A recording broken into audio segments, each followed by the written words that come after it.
I'm driving a Mitsubishi Lancer at the moment, and when I had purchased it about a month ago, I'm very proud that I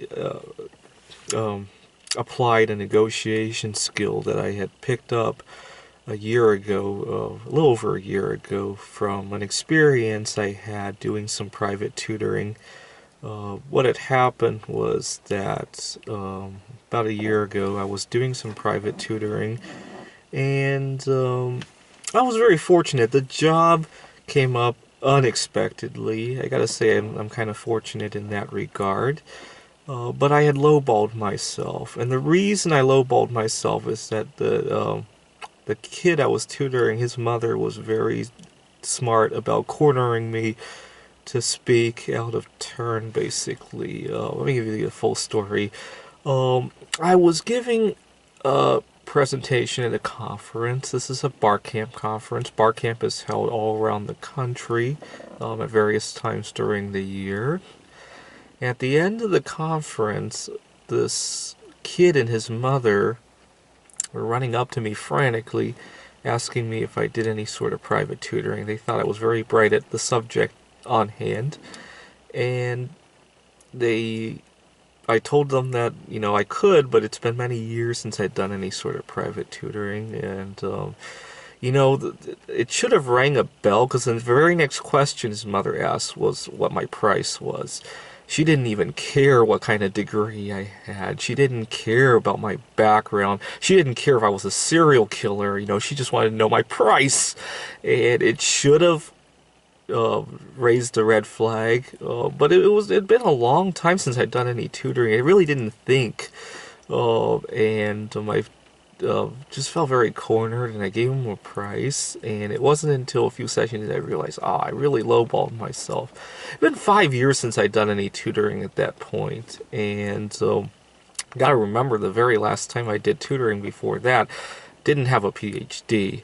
I was still living with my parents, and well, no, I wasn't living with my parents, but they were paying some of my bills, and yeah, it wasn't even close to the condition I was in a year ago, and it really didn't think it through, and I think that's what the kid's mother was counting on. She didn't want me to go home and sort out um, the price, you know.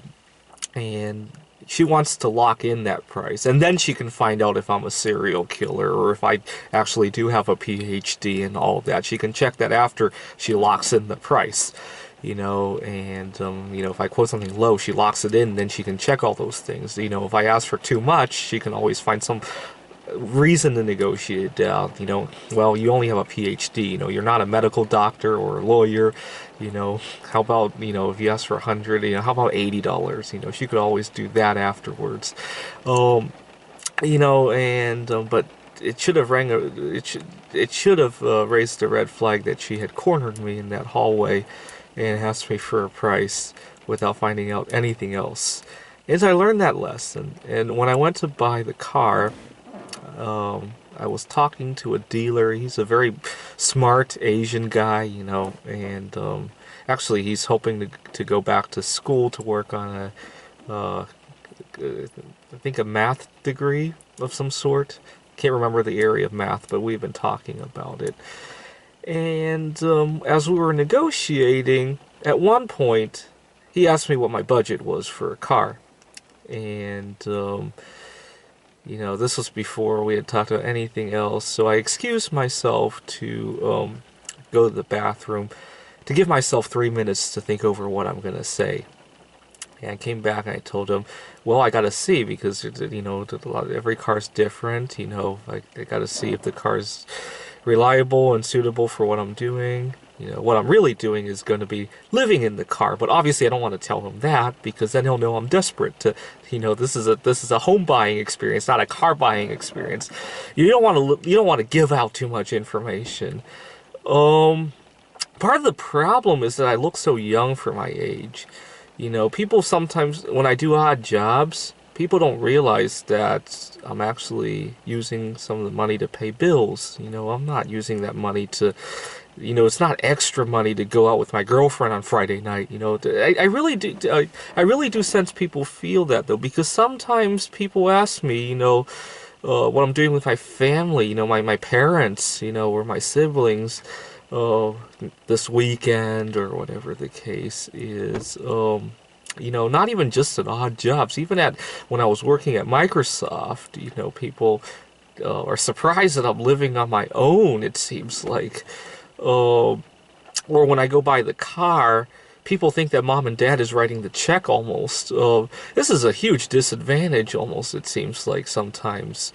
Especially because, you know, maybe I'm getting younger by appearance, but my intellect is going upwards. And now the gap is widening. And when I deal with people, you know, maybe I'm working at this level and getting paid at this level, and the gap seems to be widening every year, it seems like.